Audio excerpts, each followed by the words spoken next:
Sorry about that.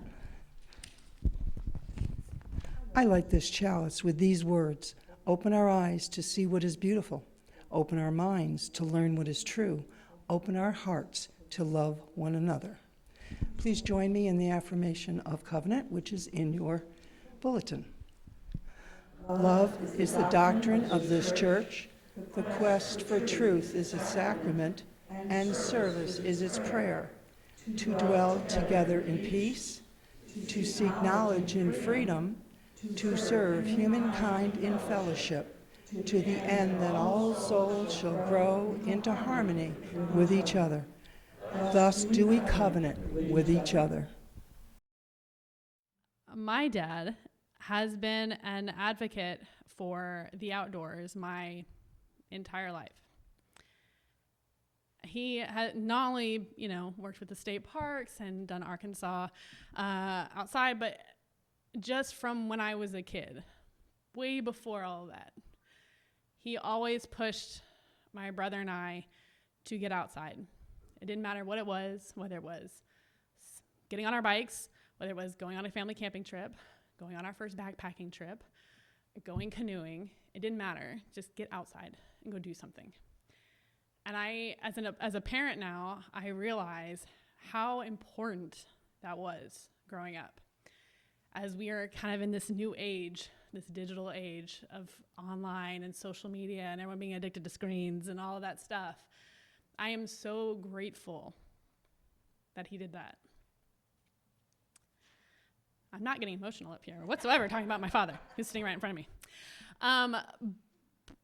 But it's something that I would hope, and I know he's probably going to talk about some of this anyway, but it's something that I would impress upon everyone is all of those young people that you know, including yourself, go get outside, go play, go just sit for a second, close your eyes and breathe. I don't know how many times when I'm stressed that helps, just literally standing outside out of my office. Anything that we can do makes that better, right? And I'm so thankful that my dad always pushed us to do that. So, now that I'm done with that, I will just invite my dad, Joe Jacobs, to come here and speak to you about how awesome that is and how awesome he is.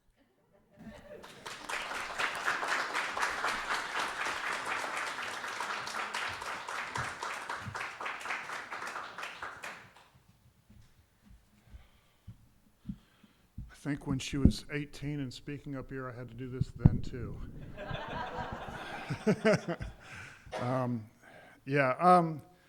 Interesting thing, Linda called me, maybe a month and a half ago to come and do this speech. Linda was among my first friends in Little Rock when I moved here. Met her here, her and Chris, and so it was nice to hear from her. We still talk occasionally, and she's definitely an outdoor person. But when she asked me, I turned her down. She said, we're doing this whole thing on climate change. I said, I just don't know if I've got much to say about climate change. I mean, to me, it's kind of an obvious thing, I guess. And so, I said, aren't there better people to speak about this? And you all know Linda. I got 3 texts and an email and then a phone call. And so here I am.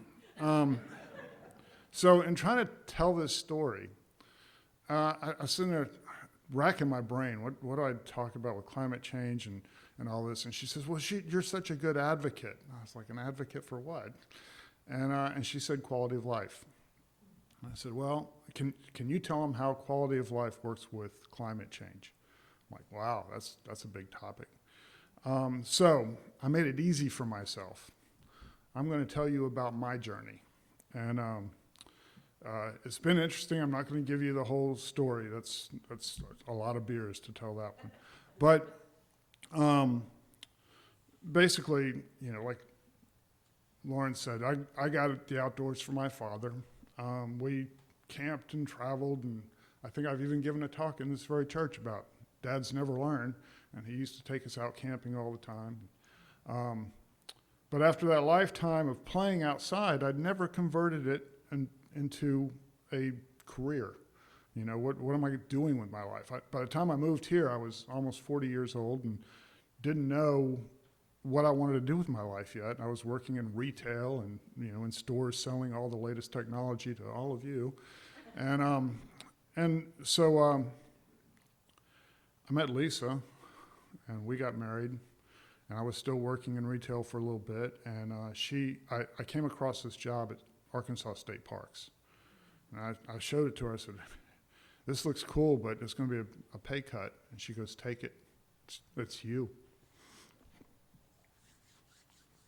So, 16 years later, after serving for 16 years as the marketing revenue manager for Arkansas State Parks, you know, it taught me a lot.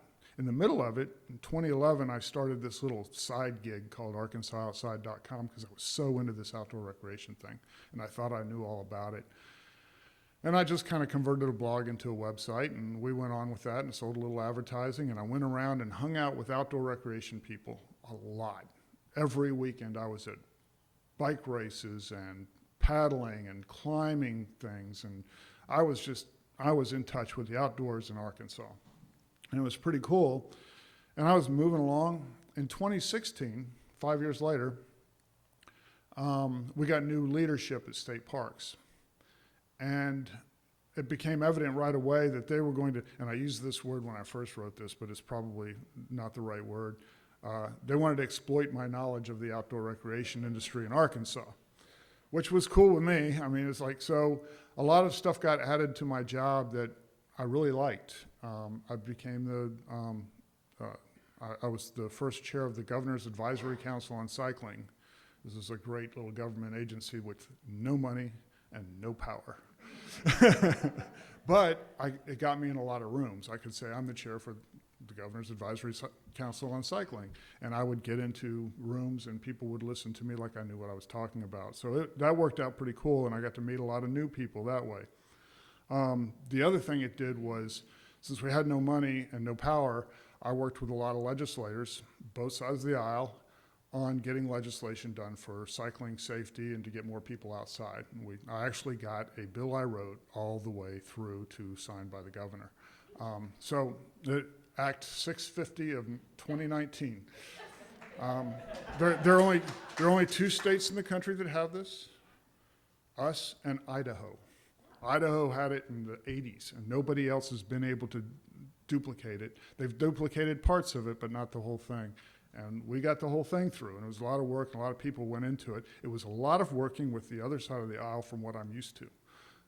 That's the only way it was going to work anyways, if I could get this other group of people. Probably some of the most progressive bike legislation in the country is right here in Arkansas, and it has to do with stop signs. Bikes can roll a stop sign like a yield, and they can treat a stoplight like a stop sign. It allows better movement of cyclists and gets them out of the way of car drivers. This is actually a law in this state now. So anyway, I was working through all this. And in 2017, there was a study done in Northwest Arkansas because they've been building up all these trails. They had the Greenway came up, they were building mountain bike trails everywhere, they were building connections to the Greenway, which was the important thing. And so they did a study on what the economic impact of those trails was. And being state government, we're all about economic impact. So we get the study back. And the study said in the year 2017, it had an impact of $135 million on the local economy, positive, okay? Sounds great, right? Everybody's hanging their hat on it. I see every politician out there talking about $135 million in economic impact, and we start seeing more trails start popping up and everything else. The key takeaway, though, is you had to read into the study a little bit. $85 million of that was in health benefits to the local community. This is money saved by everybody being healthier because they've got trails. They're going outside. They got a place to go and hang out. And so that's when the lights went off and the bells went off and everything else went off with me. And I was like, it was not about, it wasn't really about the trails. It wasn't about transportation. It wasn't about riding a bike. It wasn't about money. It was about health. It was about quality of life for these people. Now, what all does that bring? If you've got more people outside, they're healthier, they're doing things outside. Hopefully, the transportation part will come along. Maybe we'll use cars a little bit less. We can go out and do other things. There's new technology comes out, so suddenly we've got electric bikes, so we can do other things. And if we're already comfortable outside, we can use these tools that will help us personally fight climate change. I learned that I've got to quit looking at the big picture of what climate change is, you know. There's a million things that we all work on. There's things that we get excited about, global politics, wars in Ukraine. There's all these things that are going on, what the economy's doing. But what we can really change is what's right here. And so that's when I started learning that what I did here matters. And it doesn't just matter to me, it matters to everybody else around. If there's a trail there, if we clean up these woods back here, will people want to go back out here a little bit more? I've already seen that happening here. Okay, if we go and clean up this trailer, open it up, make it safe for people to get to, make it easier for you to get from your house to the trailer without using your car, those kinds of things are all quality of life things. Wouldn't we all like to be able to walk out in the street in front of our house and see kids playing in the street with chalk, you know, doing hopscotch or whatever out there like we used to, playing around, walking, knowing all the neighbors, you know, walking up and down the street? But we're scared to because we have these vehicles, these large vehicles that are driving up and down those streets, and we don't want our kids out there anymore. So here's a little screen that'll show you what the outdoors used to look like, okay? We've got to change what's going on in our world to make this work. So, and then in looking at all this stuff, I started remembering something from my youth. I talk about my dad a lot in the outdoors, but my mother had an awful lot to do with the person I turned out to be. I remember, I'm thinking it might have even been elementary school. I had a project in like an English class or something, and I had to write an article of what the American dream means to me. Okay, and this is, you're figuring early 70s, about that time. And I was brought up with TVs. I mean, it was like, that was the thing, is we didn't have cable yet, but we had televisions, and man, Saturday morning was cartoons, and I was getting my full of all of the commercials that were aimed at me of what my life should be. And so I wrote my essay, and I showed my mom my essay. And it had something to do with a house in the suburbs with a two-car garage filled with vehicles. This was my American dream, because that's what was told to me in the commercials out there.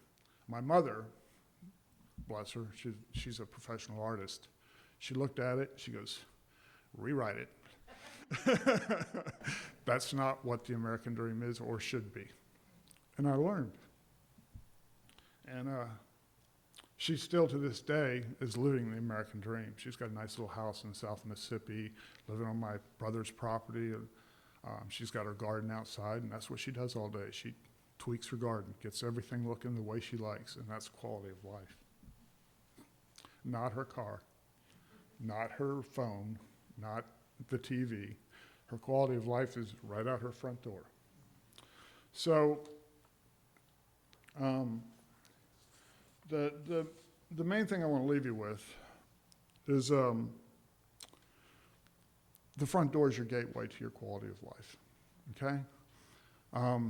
Yesterday I was finishing up these notes of this, and in my basement, I have my computer where I work on Arkansas Outside stuff, and 2 computer screens, and it's a tight little space, and my dog will come sit by me sometimes and make me feel a little more comfortable down there. But I'm sitting there writing this, and I'm actually handwriting it because I do better doing that and then moving it over to the computer. And I suddenly go, I'm writing these words down, and I'm thinking, let's go out the front door. Oh yeah, I should go out the front door. So I got out. I didn't go out the front door. I went out on my back patio, and it was a beautiful day yesterday morning. I sat out there. Dogs came out and sat with me. I sat there with my little book and just started writing. And it was so much better. It was so much better. So please, head out the front door, look around, meet some neighbors, put a chair out there, go sit out there. When they come by, say hello. You know, we worry about crime in our communities. The way to stop it is to be outside, not inside on Nextdoor app telling everybody that there's a strange man walking down the street. Get outside. Wave at the strange man. If he's really strange, he will not come back, okay? He will go, people are watching in that neighborhood. You know, go out there and say hello to everybody and walk down the street. Take it back. Take your street back. And that's about the last I've got to say. I guess one thing I want to stick in here real quick is with climate change. One of my jobs at state parks, I was a marketing revenue manager. So I promote, count the money, re-promote to hopefully we could make more money. But my main job, I learned early on, was to get people to get Arkansans in the state parks for political reasons. And those political reasons involved saving the state parks, okay? If we ever got attacked by anybody, you know, politically, take our money away, start closing down parks for whatever reason, the only way we could save them is if the people of Arkansas wanted them. And you don't save anything if you don't know anything about it. So get out there, learn about your world. And that's the way we save the planet. Thank you.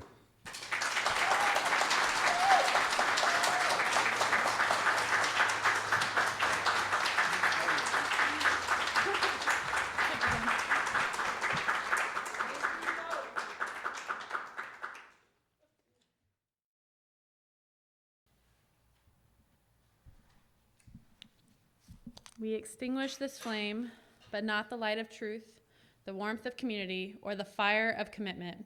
These we carry in our hearts until we are together again. Amen. Blessed be. Namaste. Now go now in peace.